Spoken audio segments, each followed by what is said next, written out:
first started painting, I was kind of given some bad advice. I was told to go get the cheapest paint possible because I was going to overpaint.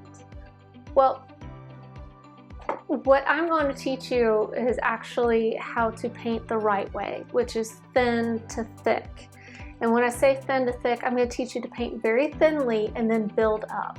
You'll hear the phrase a lot saying fat over thin.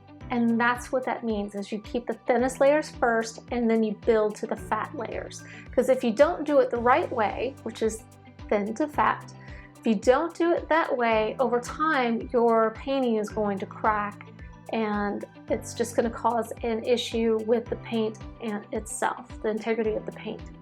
So there's two things that I want to make sure you understand. Number one, the quality of the paint is going to have really great pigments, and that's going to last you a long time. The thinner you paint, the more that's going to last you. The second thing is, in order to get the thickness of the paint, I want you to use a medium. And that medium is going to be like an impasto paste type medium, or a Gamblin product that is a gel that will cause that thickness. You don't need the paint to be thick. You're going to use a medium to be thick, and that's going to save you some money. So I'm actually going to show you a little bit about these paints and what is good quality paint versus bad paint. So I'm going to take you down to the palette. So for this part of the video, I actually purchased 3 paints that I don't typically have it in my studio. This first one is a Master's Touch. Yeah, as you can see there, it kind of irked me a little bit. There was a little bit of a stopper in it, and instead of stopping to go get something to unplug it, I just squirted it out and a big old log came out. The next color that I purchased is a Winsor Newton. And this is a little bit higher quality. It's still not as expensive, but you can see that these two colors, they're supposed to be the exact same colors. They're French ultramarine blue. This third one that I purchased is a Grumbacher Academy, which is like a student grade version. It's also very inexpensive, but again, the quality and consistency is a little bit different. And I'm going to show you more about that in a second. The last product that I have is called Gamblin French Ultramarine Blue. And again, all of these are supposed to be French Ultramarine Blue. The qualities and the pigment and the linseed oil and the products that they used to combine them. And just kind of show a little bit about how these handle differently. All I have on my brush right now is some medium called Gamsol. And so I'm starting with the Gamblin product first.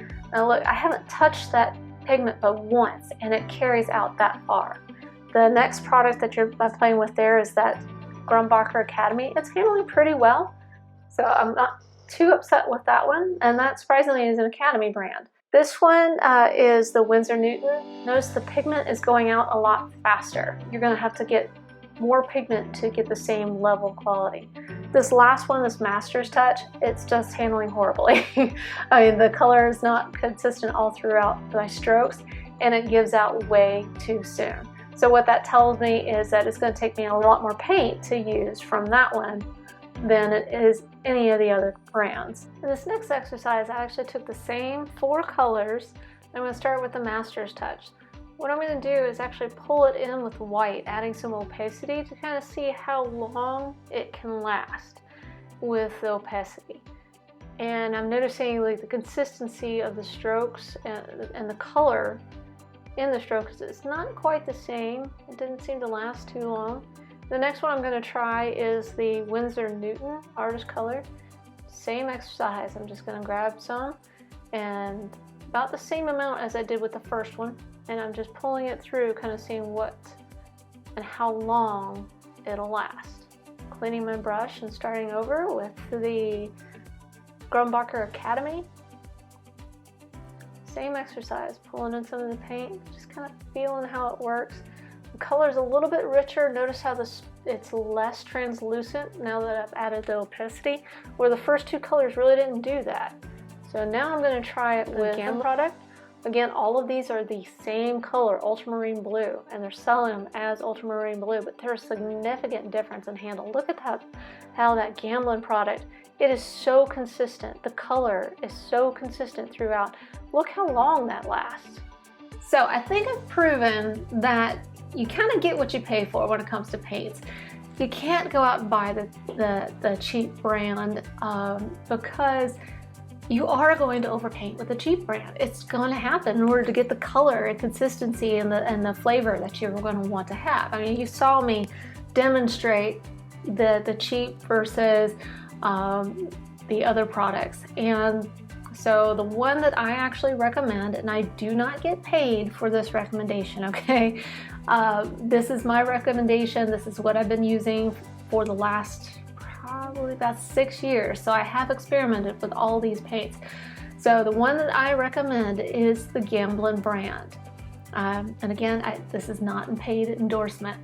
I just want you to invest where it's smart. And that's one of the things I'm going to talk about all throughout my tutorials, is where to put your money. And paint is the #1 place to put your money. So included in this video is a download of the paint supplies that I recommend and the basic palette.